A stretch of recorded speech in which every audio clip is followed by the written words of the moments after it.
اعوذ باللہ من الشیطان الرجیم بسم اللہ الرحمن الرحیم الم تر الی الذین یزعمون انہم آمنوا بما انزل الیک وما انزل من قبلک، کیا تم نے غور نہیں کیا ان لوگوں کی طرف جن کا گمان تو یہ ہے اور دعویٰ تو یہ ہے کہ وہ ایمان لے آئے ہیں اس پر بھی کہ جو اے نبی آپ پر نازل کیا گیا اور اس پر بھی کہ جو آپ سے پہلے نازل کیا گیا، لیکن کرتے کیا ہیں؟ یریدون یتحاکموا الی الطاغوت، وہ چاہتے یہ ہیں کہ اپنے مقدمات کے فیصلے کروائیں طاغوتوں سے، یعنی ان سے جو اللہ اور اس کے رسول کی اطاعت نہیں کرتے۔ اگلی آیت پہلی جو تھی، جو اللہ اور اس کے رسول کی اطاعت پر کاربند ہو گیا وہ طاغوت سے خارج ہو گیا، جو اللہ اور اس کے رسول کی اطاعت کو قبول نہیں کرتا وہ طاغوت ہے، وہ طغا، وہ اپنے حد سے تجاوز کر گیا، تو گویا کہ غیر مسلم جو اللہ اور اس کے رسول کے احکام کا پابند نہیں وہ طاغوت ہے۔ یریدون یتحاکموا الی الطاغوت وقد امروا ان یکفروا بہ، وہ اپنے مقدمات لے کر جاتے ہیں طاغوت کے پاس حالانکہ انہیں حکم دیا گیا ہے کہ ان کا کفر کریں۔ یعنی ہوتا یہ تھا کہ مسلمان مدینے میں جو منافقین تھے وہ اپنے مقدمات بجائے اس کے کہ حضور کے پاس لائیں، جب یہ دیکھتے تھے کہ ہمارا پلہ گر رہا ہے، حضور کے پاس جائیں گے ہم تو حق کی بات ہوگی، انصاف کی بات ہوگی، تو چلو یہودیوں کی عدالت سے فیصلہ کروا لیں۔ ایک یہودی کا اور ایک مسلمان کا جھگڑا ہوا اور اس میں یہ مسئلہ اٹھ کھڑا ہوا۔ وہ یہودی کہتا تھا چلو محمد کے پاس صلی اللہ علیہ وسلم، اس لیے کہ اسے بھی یقین تھا کہ میں حق پر ہوں۔ یہ مسلمان جو منافق تھا یہ کہتا تھا نہیں چلو تمہارے پاس کعب ابن اشرف کے پاس چلو، اس سے معاملہ طے کرواؤ۔ بہرحال اس کے بعد ہوا یہ کہ حضور کے پاس وہ یہودی لے آیا، حضور نے فیصلہ کر دیا اس کے خلاف۔ اب اس نے کہا اچھا چلو دیکھو آپ بھی عمر سے اور بات کرتے ہیں۔ حضرت عمر سے آ کے بات کی، امید کی کہ شاید وہ جب میرا لحاظ زیادہ کریں، میں مسلمان ہوں۔ وہ یہودی نے بتا دیا حضور تو یہ فیصلہ کر چکے میرے حق میں اور یہ پھر یہ یہاں آیا ہے۔ انہوں نے آؤ دیکھا نہ تاؤ تلوار لی اور گردن اڑا دی کہ جو محمد کے فیصلے پر راضی نہیں اور مجھ سے فیصلہ کروانا چاہتا ہے اس کا فیصلہ یہ ہے۔ اس پر واویلا مچایا، آئے چیختے چلاتے ہوئے اس کے گھر والے، اس کے اہل و عیال کہ ہم تو بس یہ چاہتے تھے کہ کچھ مصالحت ہو جاتی، آپ نے فیصلہ دے دیا تھا تو کوئی مصالحت ہو جاتی تو اچھا تھا، راضی نامہ ہو جاتا، اس لیے گئے تھے۔ وہ واقعہ ہے جو بیان ہو رہا ہے۔ وَيُرِيدُ الشَّيْطَانُ أَن يُضِلَّهُمْ ضَلَالًا بَعِيدًا، شیطان چاہتا ہے کہ انہیں گمراہ کر دے، بہت دور کی گمراہی میں ڈال دے۔ وَإِذَا قِيلَ لَهُمْ تَعَالَوْا إِلَىٰ مَا أَنزَلَ اللَّهُ وَإِلَى الرَّسُولِ، اور جب ان سے کہا جاتا ہے کہ آؤ اس چیز کی طرف جو اللہ نے نازل فرمائی اور آؤ رسول کے پاس چلو، مقدمہ طے کراؤ۔ رَأَيْتَ الْمُنَافِقِينَ يَصُدُّونَ عَنْكَ صُدُودًا، تو اے نبی آپ دیکھتے ہیں کہ یہ منافق رکتے ہیں آپ کے پاس آنے سے، کنی کتراتے ہیں۔ صدا یصدو یہ میں عرض کر چکا ہوں، رکنے کے معنی میں بھی ہے، روکنے کے معنی میں بھی۔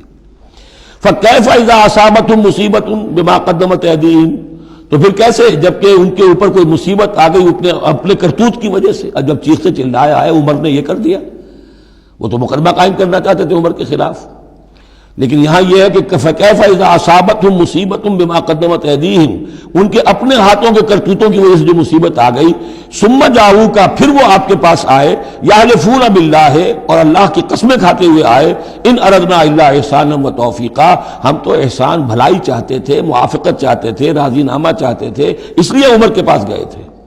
اولئک الذین یعلم اللہ ما فی قلوبہم، یہ وہ لوگ ہیں کہ جو کچھ ان کے دلوں میں اللہ اسے جانتا ہے۔ فاعرض عنہم، تو اے نبی ان سے آپ رخ پھیر لیجئے، وعظہم، اور ان کو ذرا نصیحت کیجئے، ڈانٹیے ڈپٹیے، وقل لہم فی انفسہم قولا بلیغا، اور ایسی بات کہیے ان سے جو ان کے دلوں میں اتر جائے۔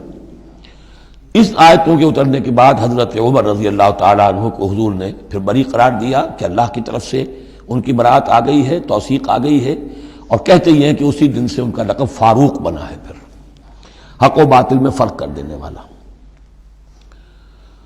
وَمَا أَرْسَلْنَا مِن رَّسُولٍ إِلَّا لِيُطَاعَ بِإِذْنِ اللَّهِ، اب ایک بات نوٹ کر لیجئے، منافقت جو یہاں پر زیر بحث آئے گی سورہ مبارکہ میں، وہ 3 عنوانات کے تحت ہے۔ منافقوں پہ نماز بھاری نہیں تھی، روزہ بھاری نہیں تھا، 3 چیزیں بھاری تھیں۔ ایک رسول کی اطاعت، اور یہ بڑی نفسیاتی بات ہے، رسول انسان ہے، ہم جو رسول کی اطاعت کرتے ہیں تو رسول ہمارے لیے ایک انسٹیٹیوشن کی حیثیت رکھتے ہیں صلی اللہ علیہ وسلم۔ 2 ہاتھ 2 پاؤں 2 آنکھوں والا رسول ہمارے پاس موجود نہیں ہے، ان کے سامنے انسان موجود تھا، اس کے بھی 2 ہاتھ ہیں، اس کے بھی 2 پاؤں ہیں، اس کی 2 آنکھیں ہیں۔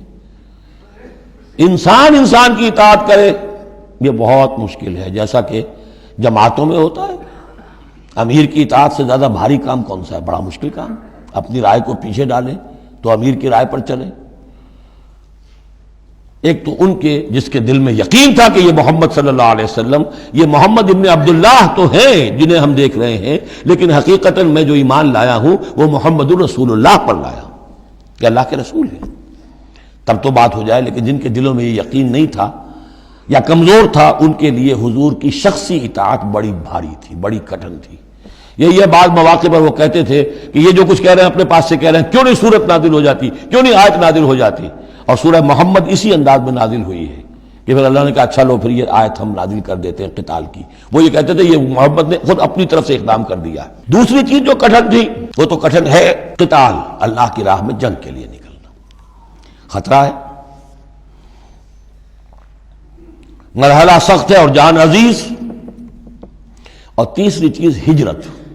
اب ہجرت میں منافقین مدینہ نہیں، منافق جو اور تھے گردا گرد کے اور مکے میں جو تھے ان کا ذکر آئے گا اب آگے۔ گھر بار چھوڑ کر، خاندان والوں کو چھوڑ کر نکل جانا آسان کام نہیں۔ اب سب سے پہلے اطاعت رسول، اس کی کیا اہمیت ہے۔ وَمَا أَرْسَلْنَا مِن رَّسُولٍ إِلَّا لِيُطَاعَ بِإِذْنِ اللَّهِ، تو ہم نے نہیں بھیجا کسی رسول کو مگر اس لیے کہ اس کی اطاعت کی جائے اللہ کے حکم سے۔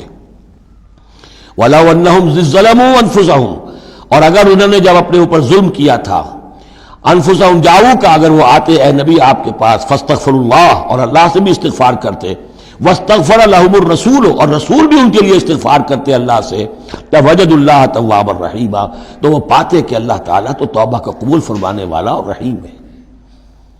فلا وربک لا یؤمنون، تو نہیں تیرے رب کی قسم یہ ہرگز مومن نہیں ہو سکتے، حتیٰ یحکموک فیما شجر بینہم، جب تک کہ یہ آپ کو حکم نہ مانے ان تمام معاملات میں جو ان کے مابین پیدا ہو جائیں۔ کوئی چوائس نہیں ہے، جو بھی جھگڑا ہے، جو اختلاف ہے، جو بھی مسئلہ ہے، اس میں آپ کو حکم اگر نہیں مانتے تو تیرے رب کی قسم یہ مومن نہیں ہے۔ یہ انداز دیکھیے، اس کا جلال دیکھیے۔